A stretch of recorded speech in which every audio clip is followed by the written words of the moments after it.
Belo Horizonte está recebendo o primeiro Congresso de Neurovisão, trazendo a presença de cientistas, médicos, pesquisadores. O Congresso Brasileiro de Neurovisão vai discutir, portanto, a maneira multidisciplinar e o impacto da visão na qualidade de vida das pessoas e como o processo visual acontece no nosso cérebro. E também como pode impactar a aprendizagem, a produtividade no trabalho, a capacidade de realizar algumas tarefas e até mesmo as condições que muitos consideram inerentes ao ser humano.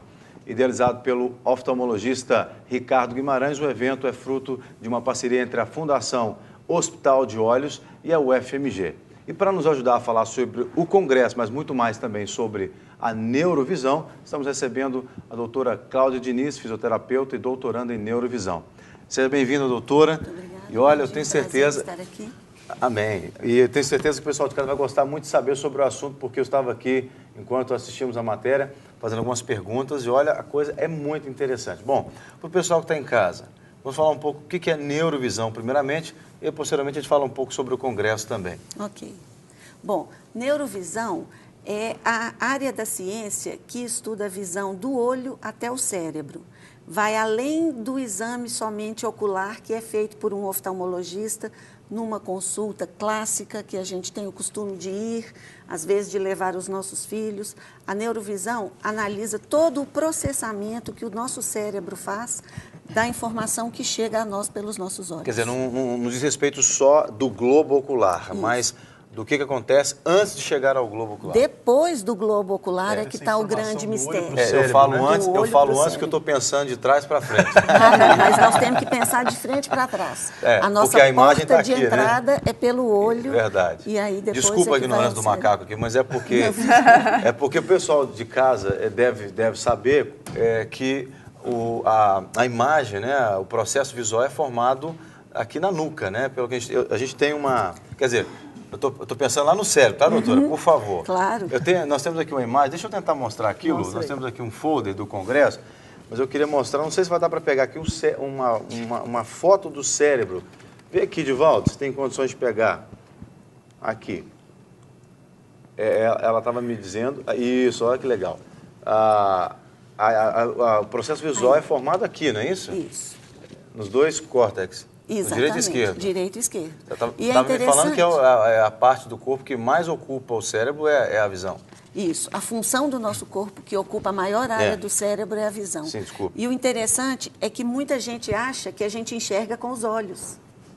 Mas a gente enxerga com o cérebro. Tá vendo, Maurício? Olha só. Você, como eu, pensava que era o olho que enxergava, né? Pois é, mas a gente aprende isso por muitos anos. Interessante. Não é isso? Então, qualquer disfunção visual que a pessoa tenha, ou o defeito, vamos dizer assim, não é no olho. É nessa parte da função do cérebro. Existem as duas situações. Existem pessoas que têm dificuldade de enxergar, mas têm um problema no globo ocular. Por exemplo, a catarata é um problema no globo ocular. Existem pessoas que têm problemas nas lentes do olho, miopia, por exemplo. Ou glaucoma, talvez? Não. Glaucoma, um aumento de pressão no globo ocular. Então, essas situações já são bem descritas, já são bem examinadas pela oftalmologia. Sim. E a intervenção oftalmológica é muito eficiente para elas. O que agora a neurovisão traz, que adiciona a isso, é a compreensão do que acontece atrás, depois do globo ocular, Seria lá no cérebro. Uma tradução do que o olho capta, Exatamente. Traduzir para levar para o cérebro, mais ou menos isso, é um tradutor. Exatamente, é a decodificação disso. É, por exemplo, a gente compreender o que o cérebro faz com os diferentes comprimentos de onda da luz que vem na luz branca, do sol, da lâmpada acesa, da tela do computador. E a gente já sabe que o cérebro processa cada comprimento de onda separadamente. E, às vezes, um comprimento de onda desse pode produzir uma perturbação no processo e atrapalhar toda a visão do indivíduo. Pelo que eu estou entendendo, então, a neurovisão é uma coisa bem recente, bem nova. Então quer dizer que se o indivíduo ele pode ter um problema que não esteja no globo ocular. Sim. E o oftalmologista comum, vamos dizer assim, entre aspas, ele não identifica, então, é possível uma mãe, por exemplo, levar uma criança que esteja tendo problemas de visão ao oftalmologista, ele olhar, verificar e falar, não tem nada. E isso está acontecendo lá dentro do cérebro? Isso é muito frequente. A gente recebe várias ligações, vários pedidos de informação diariamente dessa forma que você está dizendo. Muitas vezes as crianças apresentam dificuldade na escola, elas não conseguem aprender a ler, são crianças que demonstram inteligência, mas elas não conseguem ler. Quando elas tentam ler, elas começam a sentir sintomas físicos de cansaço, de fadiga, de estresse, elas mudam o seu humor e elas acabam ficando com a sua habilidade cognitiva prejudicada por uma dificuldade que se suspeita que seja visual. O caminho natural é ir ao oftalmologista. E o oftalmologista faz, como você falou, o exame convencional. E aí, no exame convencional, ele não consegue registrar ou identificar as alterações neurovisuais. Mas a criança continua com dificuldade. Então, é preciso ter um olhar diferente para esses problemas, um tipo de avaliação diferenciado dessas questões e, obviamente, complementar a essa abordagem do oftalmologista.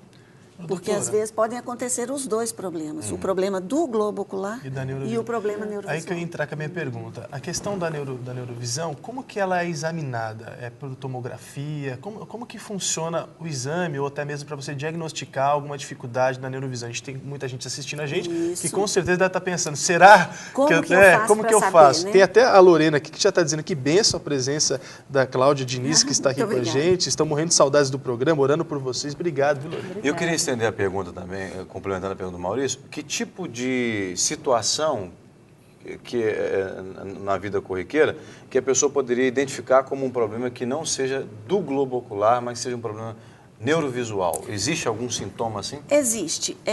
Vou na sua resposta primeiro e depois eu vou na dele, que aí a gente faz uma continuidade. Por exemplo, muito frequente a sensibilidade à luz. As pessoas não suportam a luz nos olhos. Então, se saem ao sol, querem tampar com as mãos para poder diminuir a claridade sobre os olhos. Às vezes a criança está em casa estudando, a mãe fala, menina, acende a luz, você está estudando no escuro, você não vai aprender direito. Acende a luz do quarto, aquilo incomoda a criança. A pessoa que gosta do cantinho menos claro, mais sombreado, ou que faz sombra sobre o papel que está tentando ler, ela está demonstrando que a luz está irritando o cérebro dela. Que ela está sensível demais a uma luminosidade que não deveria causar esse desconforto. Esse é um sintoma muito importante. Mas esse sintoma pode ser confundido com outro tipo de problema? Porque eu conheço pessoas que têm, eu não sei específico qual é esse probleminha, mas as pessoas que estão mais sensíveis à luz solar, que eu não sei se é o estigmatismo ou qual é? Outras condições também do globo ocular podem causar o aumento da sensibilidade à luz, tá certo? É por isso que entra a parte da sua pergunta. Claro. É por isso que você precisa ter um procedimento de investigação que coloca o sistema nervoso, a parte visual do sistema nervoso em funcionamento, para você identificar durante os testes se alguma coisa de processamento visual está dando errado. Está indicando que não se trata, por exemplo, de um paciente que teve aí uma condição de um pós-operatório, de uma cirurgia ocular e ficou mais sensível à luz, nós temos que descartar essas condições para poder afirmar que o problema é um problema no processamento visual. Isso é muito importante, porque talvez a pessoa também que não tem um diagnóstico preciso de uma neurovisão, às vezes trata uma doença pensando que é ocular e na verdade é essa neurovisão visual que precisa ser tratado e rapidez, né? Isso é degenerativo ou não, doutora? Se acontece alguma dificuldade, algum diagnóstico na neurovisão, isso vai como os olhos mesmo, né? O astigmatismo, piorando? Né? Pois é. O que acontece é que isso não produz uma lesão no cérebro da pessoa. Então, você havia perguntado, por exemplo, se com o exame de tomografia isso pode ser diagnosticado. Às vezes fazem exames de tomografia, exames de imagem do cérebro, e os exames são todos normais, porque essas pessoas são completamente normais em termos anatômicos, mas é um jeito de funcionar do cérebro diferente. Então, nesses exames, nós não vamos conseguir identificar. Essa alteração delas não vai ser progressiva, mas o prejuízo que isso traz para a vida delas é que vai ficando maior a cada ano. O tratamento seria uma reeducação, então, ou não? Já que o funcionamento que é alterado, porque a anatomia, pelo que eu estou percebendo, ele é a mesma.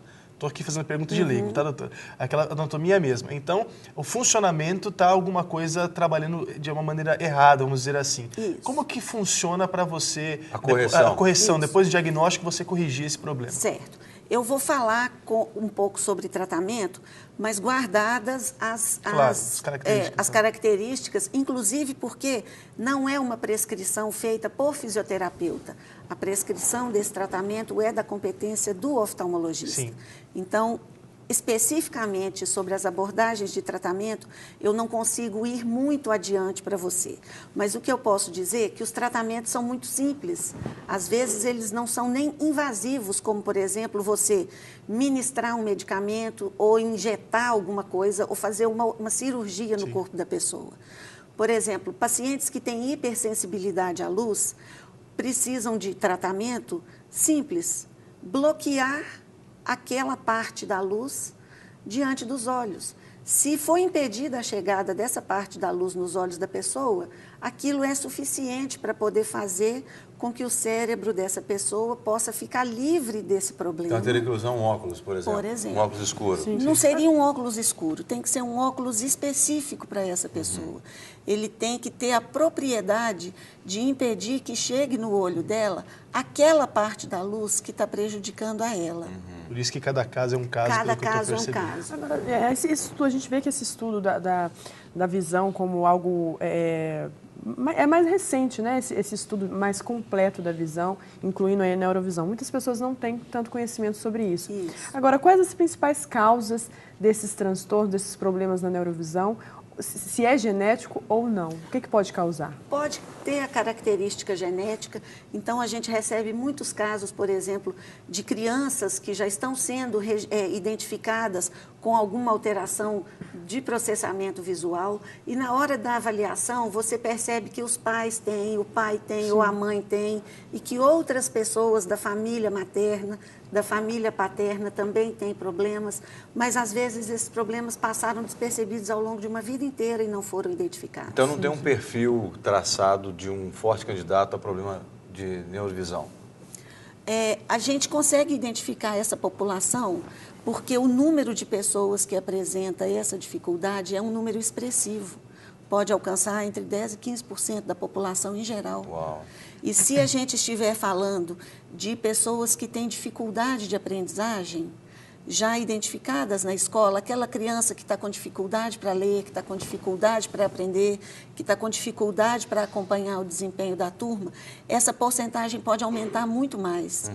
E não seria errado sugerir que isso pode alcançar 30%, às vezes 40% das crianças que têm dificuldade de aprendizagem. Então, são muitas pessoas. Eu queria fazer uma pergunta, até de cunho pessoal. Às vezes, muito raramente, quando eu sinto que eu estou cansado, a minha visão ela fica embaralhada. Não é exatamente embaralhada, é como se eu começasse a perder aqui no canto, essa visão periférica, começa a ficar tremido. Isso. E aí vai tomando conta da visão toda, aí eu fico quieto, tento fechar o olho, descansar um pouco a cabeça, daí talvez 5 minutos, não sei, precisar um tempo certo, aquilo para. Mas enquanto aquilo está ali, eu não consigo ler direito. Aí eu tenho que focar num ponto, mas a periferia toda eu perco. Isso pode ser algo neurovisual? Com certeza.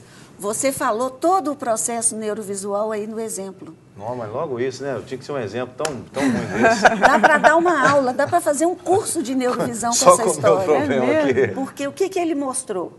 Ele mostrou que quando o sistema visual dele está chegando no seu limite de funcionamento, a gente tem isso, não tem? Por exemplo, você não corre até ficar cansado, ir à exaustão e aí você não consegue mais correr.